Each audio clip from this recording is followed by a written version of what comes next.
এই যে পদার্থটি দেখতে পাচ্ছেন এটা এক প্রকার নরম ধাতু। এটার নাম হচ্ছে ইন্ডিয়াম মেটালিকাম। এর প্রতীক আইএন এবং এর পারমাণবিক সংখ্যা হচ্ছে 49। এই ধাতু থেকে ট্রাইটুরেশন পদ্ধতিতে আমাদের হোমিওপ্যাথি ঔষধ অ্যান্ডিয়াম মেটালিকাম প্রস্তুত হয়।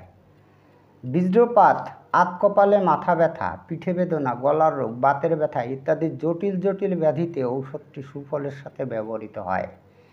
মেডিসিনটিতে যে সুনির্দিষ্ট প্রধানতম লক্ষণগুলো রয়েছে যদি তার ঔষধ চিত্র মনে মনে অঙ্কন করে নেওয়া যায় তবে সঠিক ঔষধ নির্বাচন করতে খুবই সুবিধা হয়।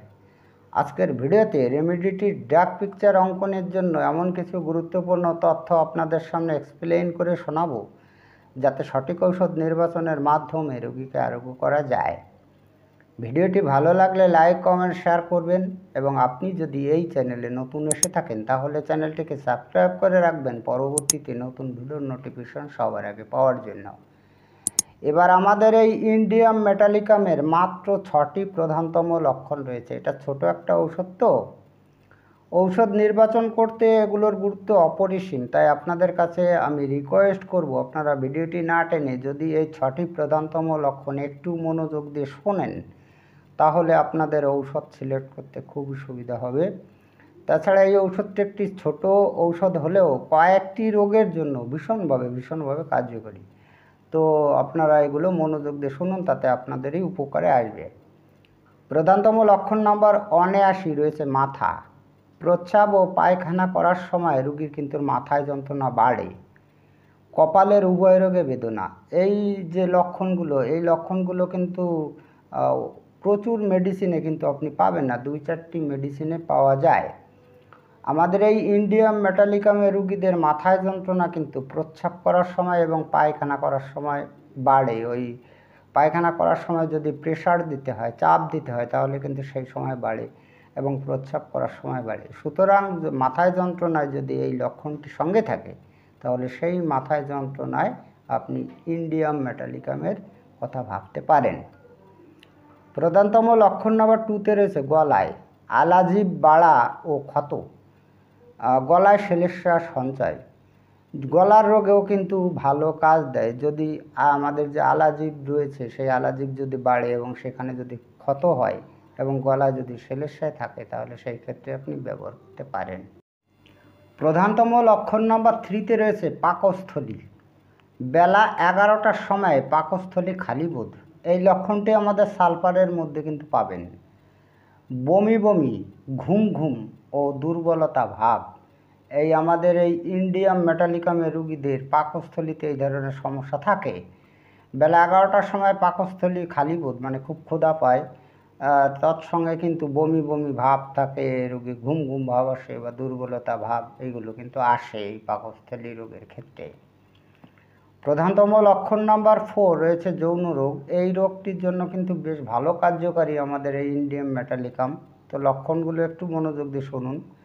যৌন শক্তির দুর্বলতা বা হ্রাস, বারবার অকারণে বীর্যপাত, অন্ডকোষে স্পর্শকাতর বেদনা, শুক্রবাহ রজ্জুতে টেনে ধরার মতো বেদনা। এটা সেলেনিয়াম ও টিটানিয়াম ঔষধের সমকক্ষ ঔষধ। তো আমাদের যে সেলেনিয়াম এবং টিটানিয়াম যে যৌন রোগের একটা দুটো ঔষধ রয়েছে এটা কিন্তু ভালো কার্যকরী ঔষধ, এর সমকক্ষ প্রায়। তবে এখানে কিন্তু কিছুটা লক্ষণের পার্থক্য রয়েছে। সেই পার্থক্যগুলো কীরকম? যৌন শক্তির হ্রাস কিন্তু এই দুটো ঔষধেও রয়েছে এবং অকারণে বীর্যপাত, এই পায়খানা করার সময় যে বীর্যপাত এটা কিন্তু আমাদের সেলেনিয়ামে রয়েছে। তবে এই শুক্রবাহ রজ্জুতে টেনে ধরার মতো বেদনা এটা কিন্তু সেলেনিয়ামে বা টিটানিয়ামের এই। এবার এই শুক্রবাহ রজ্জুটা কোথায়? ওই যে আমাদের অন্ডকোষে, একেবারে অন্ডকোষের নিচে থেকে একেবারে অন্ডকোষে গোড়া পর্যন্ত ওই যে অন্ডকোষ, এই অন্ডকোষের বাইরে দিয়ে যে নালী থাকে একেবারে সুতোর মতো, যে দড়ি দড়ি গাঁট গাঁট সুতোর মতো যে নালী থাকে সেখানে কিন্তু বেদনা হয়। এই বেদনা কিন্তু আমাদের সেলেনিয়ামে ও টিটানিয়ামে নাই। সুতরাং এই ধরনের অসুবিধা যদি যৌন রোগে থাকে তাহলে সেই যৌন রোগে আপনি ইন্ডিয়াম মেটালিকাম ঔষধটি ব্যবহার করতে পারেন। প্রধানতম লক্ষণ নাম্বার 5 রয়েছে হাত পা, পদদ্বয় অস্থির ও ক্লান্ত, বাম কাঁধে আড়ষ্ট ভাব, পায়ের আঙুলে চুলকানি। এই হাতে পায়ে এই লক্ষণগুলো থাকে। সুতরাং এইখানে এই লক্ষণগুলো থাকলে আপনি ব্যবহার করতে পারেন। বাম কাঁধে আড়ষ্টজনক বেদনা বা ভাব, এই লক্ষণে কিন্তু আপনি ইন্ডিয়াম মেটালিকাম ব্যবহার করতে পারেন। প্রধানতম লক্ষণ নাম্বার 6-এ রয়েছে ঔষধের শক্তি ও ডোজ। 630 ও 200 শক্তি অধিক কার্যকরী। যে সমস্ত ডক্টর বাবুগণ এই ঔষধটি ব্যবহার করে চমৎকৃত হয়েছেন, তারা দেখেছেন 6, 30 ও 200 শক্তি অধিক কাজ করে। এবার আপনাকে কিন্তু সূক্ষ্ম মাত্রায় ডোজ ব্যবহার করতে হবে। 1 ফোঁটা বা 2 ফোঁটা কিন্তু সূক্ষ্ম মাত্রার ডোজ নয়। এবার সূক্ষ্ম মাত্রার ডোজ বলতে স্যার হানিম্যান কতটা পরিমাণে ঔষধকে বুঝিয়েছেন, সেটা কি করে ব্যবহার করতে হয়, কোন রোগীর জন্য কীভাবে ব্যবহার করতে হয়, এই সম্পর্কে যদি আপনি বিস্তারিত তথ্য জানতে চান তাহলে এই চ্যানেলের 18 নং ভিডিওটি দেখতে পারেন। যাই হোক, আজকে এই পর্যন্তই। খুব তাড়াতাড়ি ফিরে আসবো নতুন গুরুত্বপূর্ণ বিষয়বস্তুর ভিডিও নিয়ে। দেখা হচ্ছে নেক্সট ভিডিওতে। ততক্ষণ আপনারা ভালো ও সুস্থ থাকুন। জয় হ্যানিম্যান, জয় হোমিওপ্যাথ।